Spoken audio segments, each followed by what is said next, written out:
Hi everyone, welcome to another episode of Pretending to Sound Like I Mean Business because I'm giving a TEDx talk.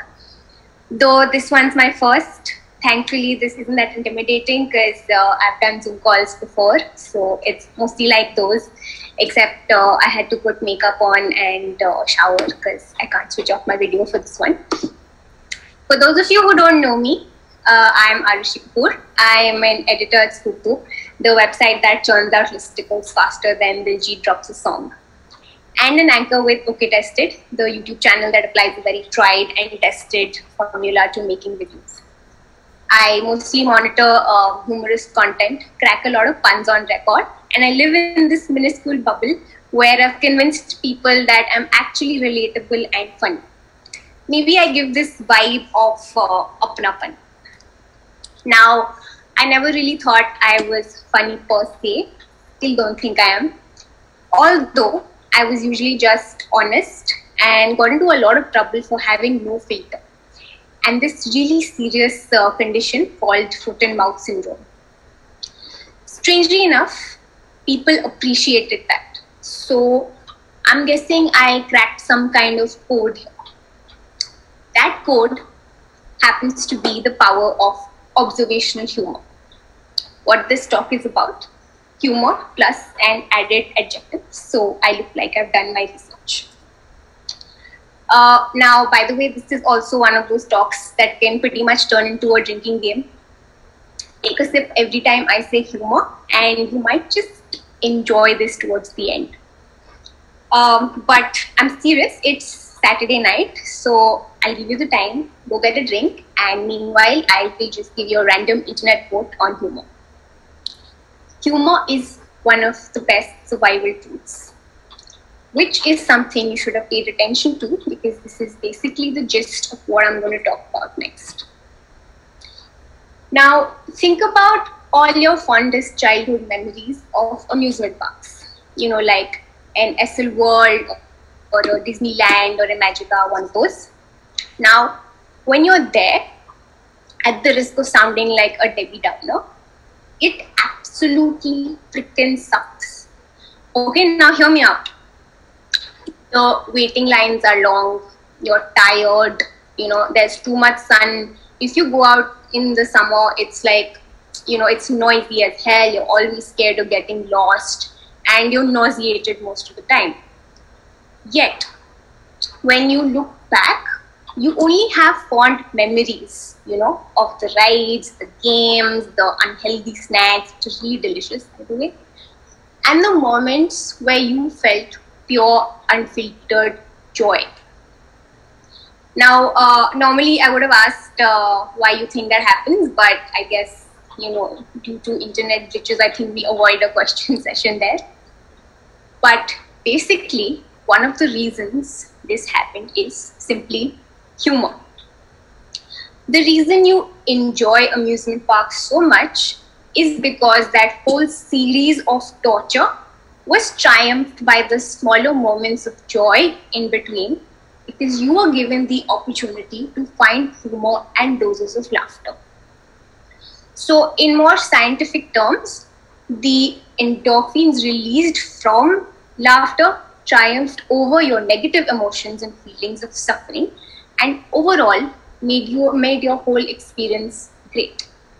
So even in those literal near-death experiences, moments of finding humor made you feel a sense of security and enjoyment. You were more positive and you formed better bonds with those around you. Now, life itself is that amusement park. It is one long, tiring day of torture after torture, but with enough moments of LOL and a visceral sense of humor, you really can enjoy the ride. Very wisdomous. Now, I am by no means claiming that building a sense of humor will solve all your problems, but what it will do is help you handle and maneuver those problems better. So now, since it's been like 4 or 5 minutes already and I've quoted no study, I will just do that so that it looks more like a TEDx talk. So according to a Stanford study, humor helps nurture creativity, build health, and strengthen relationships. So that whole laughter is the best medicine thing, it's pretty legit. So basically, it's this super effective brain tonic that makes life bearable. And you can be the one administering this miracle medicine by incorporating 3 very basic principles in life. So, by the way, trust me, humor is the reason I found my husband. So I'm kind of the authority on it by now. So anyway, let's start with the first principle, which is authenticity. Now, according to you, who are the most authentic people ever? I'm just going to answer that again. Kids. And probably alcoholics. But that's a different kind of talk, like the more anonymous kind. Now, kids have no filter, right? They're like little goofballs who do stupid things and say exactly what's on their mind. And they're hilarious. So I'll give you my example. When I was in class 2, we had just moved to Delhi and I had never studied Hindi. And the moment I started school, 3 whole years of Hindi lessons were crammed into my system and I just had to deal with it. Now, exam time was here and there was this question on days of the week. So the question said, Shukrawar ke baad dash aata hai. And I obviously did not know what comes after Shukrawar. So I went with the most logical move. Show off that I may not have learned days of the week, but my foundational grammar is pretty solid. So in the blank space, I wrote kya. And I put a question mark in the end because I had swag as a kid. So surprisingly, I failed that exam. Massively, by the way. But to this day, that Hindi teacher is still in touch with me. And that's because even though I failed so miserably, my genuineness managed to make her laugh and make me memorable. Now cut to present day. So I started anchoring videos about 2 years ago. And if you were to judge me by my first few videos, you would never ever be friends with me.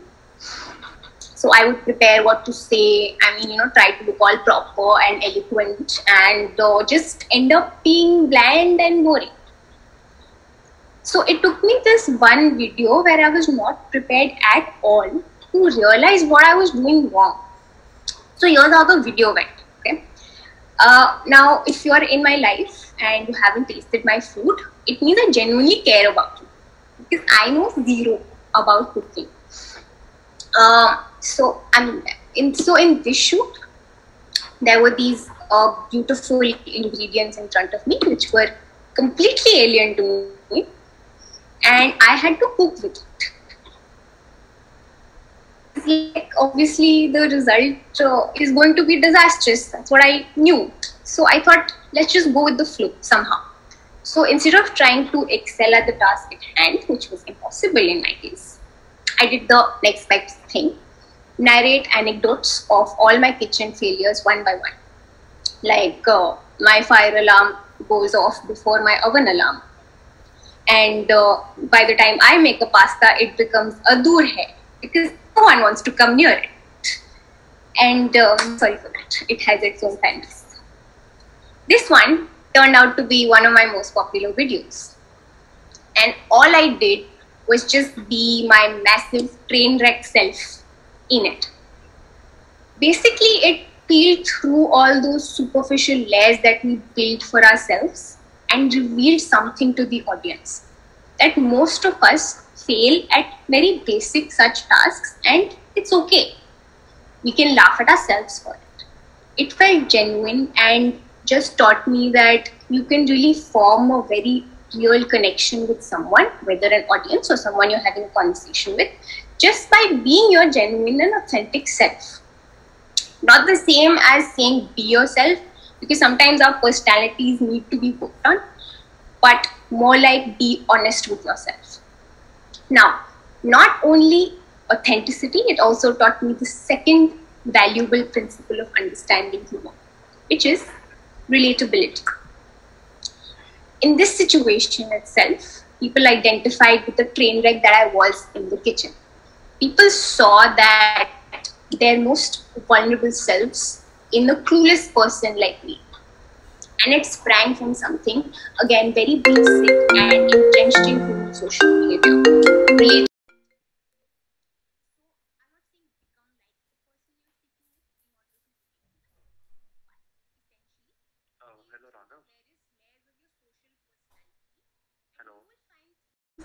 That can form a legitimate and palpable human connection. Very basic example, commenting on your daily life. I'm so middle class, I always thought toothpaste was supposed to be used with a balan. Or I always thought soap had 2 different shades by default. Or even all my Tupperware dabbas have a neat yellow tint in them. No one knows what caused it, but it's just there. And it's just a marker of being in a desi household. Foolproof situations to practice being funny in a social setting. You will find these only once you've unraveled through those surface layers and made it to a point where you found something in common. But then, you might ask me, what if I don't find common ground? I would say, feel further, and you will. And even if that doesn't work, we can simply slip it into another layer, which is also a principle of comedy. Self-deprecation. Self-deprecating humor. Very common, very simple, very accessible. Now, when your observational humor radar isn't working, you look inward. You observe yourself. Think about your deepest insecurities. Think about the traumas you may have faced as a child. Like desi parents, they traumatize us for life. They give us enough material to become the best comedians in the world. So now, instead of just that dabba, you now connect on the fact that how you're a potential victim of your mother's tyranny if you lose that 10 centimeter container. So, very real and very scary emotion. But you choose what you do with that emotion. What I'd suggest is you turn that little trauma into a valuable nugget that you can bring back and laugh about with other people who've gone through the same. Now, before we sink into a black hole of our childhood traumas, I will bring you back with a quote. Never forget what you are. The rest of the world will not. Wear it like armor, and it can never be used to hurt you. Said by the legendary Tyrion Lannister from Game of Thrones when it was debuted. Essentially, what it means is use your shortcomings, identify them, and make them your strength. Now, I started experimenting with Instagram Reels recently, and I noticed something. My best performing short videos were on the fact that my hair takes over 3 hours to dry, I am scared of lizards, and the British monarchy and DC parents have a similar hate for love marriages. Now, this was during the Meghan interview, so do not judge me, please. It was very trending. I had to make a reel on it. So, a few insights into my reels taught me that if you show the world that their strange quirk is normal and that they have a friend in you who can laugh about it with them, you have an audience right there. And it's not confined to social media. It can be applied to social gatherings, ease things up on a tense workday, or just about any appropriate place. So, not nonsense. All you need is the third principle in the mix. Now, if authenticity is the sugar and spice and relatability is everything nice, then the chemical X in your journey towards building humor is spontaneity, the third principle. So remember how I told you kids were the funniest things ever?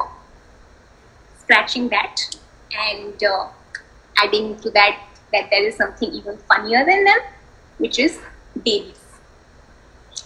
You don't even have to work hard to be entertained by them. You just give a baby a cut nimbu, a literal lemon wedge. Just put it in their mouth and you're sorted for 15 minutes. Okay, it's as good as watching a YouTube video. Because essentially babies And YouTube anchors are fundamentally the same thing. You give us something new or alien and we react immediately to it and give it whatever verbal or facial vocabulary we have. Being the right amount of recall in the right setting with whatever we have available. Now, setting is also important, by the way. So you don't make Tinder jokes in your appraisal meetings. Don't do that. But a good way to set the ball rolling on that is to start talking to yourself. Start being vigilant about the little things. The smaller nuances in life are where we really, derive humor from. So building spontaneity is essentially deriving from life and over time keeping a little storage box of all those little moments which you can look back and laugh about and just whip out at the best time and throw it out there. So you notice a lizard on your wall enough times, you make note of it. The next thing you know is you'll be connecting with someone on how your roommate is a certain very weirdly terrifying yet very loyal chickadee. So if it weren't for finding humor in this situation, you would be one very afraid, nervous wreck who has to be at the mercy of a harmless reptile that hides behind your TV when you cough. This very specific situation brings me back to the wonderful amusement park paradox, which I had mentioned earlier. Using all the little subconscious tools of humor, I learned to embrace this irrational fear of lizards and turn it into something super Gen Z and Insta-real. That's just what we do. So even though I am crying inside when I see a chipkali, I find comfort in the fact that so many of you share this uncomfortable experience and can laugh about it with each other and with me. And that is humor in essence. It converts tragedy into comedy and inherently makes life fun. All you have to do is put those 3 keywords which I mentioned in practice as a start into this journey of being funny. And even if all else fails, which it shouldn't if you had paid attention, just try to have fun. Don't take life too seriously, and more importantly, don't take yourself too seriously. And in your own way, you will learn to see the humor around you. Believe me, life is fun if you choose to see the humor around it. And well, that's it. Hopefully, you're all drunk by now. If you did the drinking game, that is. Hope you enjoyed the rest of this evening. That's my cue to sign off and say thank you for coming to my TED Talk.